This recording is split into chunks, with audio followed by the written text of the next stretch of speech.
बाकी तो जगह एक्शन लेते हैं, उनको चाहिए कि जल्द जाएं। हम तो भरोसा ही कर सकते हैं, विश्वास ही रख सकते हैं, और हमसे उनसे अपील भी कर रहे हैं कि जो सक्रियता आप स्कूलों में जा कर दिखा रहे हैं, ट्रेनिंग सेंटरों पे जाके दिखा रहे हैं, कम से कम इस मामले पे भी आप वो सक्रियता दिखाइए, ताकि जो हो सके जितना जल्द हो सके अभ्यर्थियों को न्याय मिल सके। क्योंकि किसी को नौकरी आप दे दिए और 2 साल 3 साल 4 साल से कोई जॉब कर रहा है और उसको आप अचानक से हटा दीजिए, तो इसमें उनका उनका कोई कसूर भी नहीं है। कसूर तो अभ्यर्थी का नहीं है। हाँ, अगर पैसा देकर या पैरवी कराकर, धांधली सेटिंग कराकर वो नौकरी लिए रहते, तब तो आप उनको 20 साल बाद भी हटाइए तो हम लोग स्वागत करेंगे उसका। तो जितना सजा दीजिए हम लोग स्वागत करेंगे। लेकिन यहाँ तो चूंकि ऐसी बात नहीं है, यहाँ तो एक नियम की बात है कि बीएड वाले को मान्य करना है कि नहीं करना 1 to 5 में।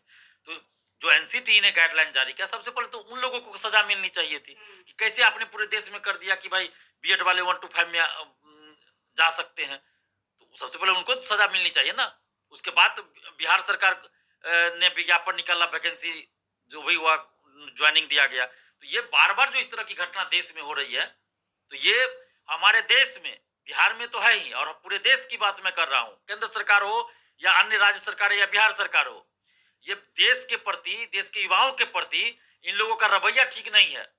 आज तक हमारे देश में एक स्वच्छ, निष्पक्ष और ईमानदार शिक्षा नीति नहीं बन पाई है, और इसका घोर अभाव है। अब कोई भी नेता, कोई भी सरकार इसके लिए पहल नहीं करती है।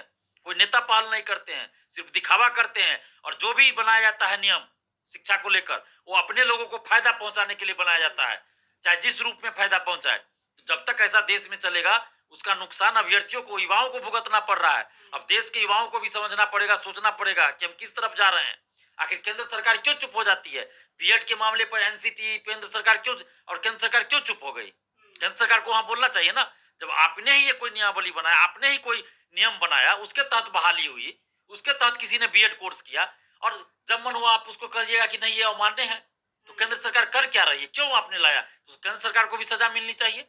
उस समय जो भी अधिकारी थे उनको सजा मिलनी चाहिए। तो कोर्ट को भी ये देखना चाहिए कि कोई भी सरकार, कोई भी अधिकारी आके कोई नियम बना दे, उसके तहत कुछ कर दे, और बाद में खामियाजा सिर्फ अभ्यर्थियों को भुगतना पड़े, तो कोर्ट को भी ये चीज देखना चाहिए। पटना हाई कोर्ट हो, सुप्रीम कोर्ट हो, या कोई भी कोर्ट हो, ये चीज देखना चाहिए। क्यों नहीं देखा जा रहा है भाई? कोर्ट में भी आखिर जज जो है वो भी तो कभी ना कभी स्टूडेंट थे। ऐसा थोड़े कि जज बन गए डायरेक्ट, वो भी स्टूडेंट थे, पढ़ाई करके तब जज बने हैं। तो उनको देखना चाहिए ये चीज। अचानक से आप कुछ पटना हाई कोर्ट हो या सुप्रीम कोर्ट हो, डिसीजन आता है, तो ये देखना चाहिए कि किन परिस्थितियों में केंद्र सरकार ने लागू किया, किसको फायदा पहुंचाने के लिए किया, क्या क्या नहीं किया। तो उन लोगों पर भी कार्रवाई होनी चाहिए। और अभी जो परिस्थिति पैदा हुई है, इसके लिए जिम्मेवार देश के नेता है, हमारे देश के नेता है, मंत्री है, सांसद, विधायक है। कोई आवाज नहीं उठाता। क्यों नहीं उठाता भाई? क्या डर है आपको? अगर गलत हो रहा है युवाओं के प्रति, तो आप क्यों नहीं बोलते हैं खुलकर? किसी भी नेता की हिम्मत हुई या किसी भी नेता ने कहा कि नरेंद्र मोदी जी इस पे आप फैसला लीजिए, अध्यादेश ला दीजिए? बीएड वाले मामले पे क्यों नहीं लाया गया? या फिर उस समय जब लाया गया कि बीएड वाले 1 to 5 में भर सकते हैं, उस समय क्यों किसी ने विरोध नहीं किया?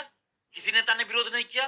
करना चाहिए था ना कि भाई इसका दुष्परिणाम आगे होगा जाकर, उसी समय रोका जाना चाहिए। तो यहाँ तो बस वोट बैंक की राजनीति चल रही है, तुष्टीकरण की राजनीति चल रही है। सब लोग बस युवाओं का इस्तेमाल कर रहे हैं, चाहे वो बिहार में हो या किसी और राज्य में हो या देश स्तर पे हो। देश के युवाओं को सिर्फ इस्तेमाल किया जा रहा है वोट बैंक के रूप में। बाकी उनके हित से मतलब हमारे देश के, हमारे राज्य के नेताओं को नहीं है, और उसी का दुष्परिणाम आज भुगतना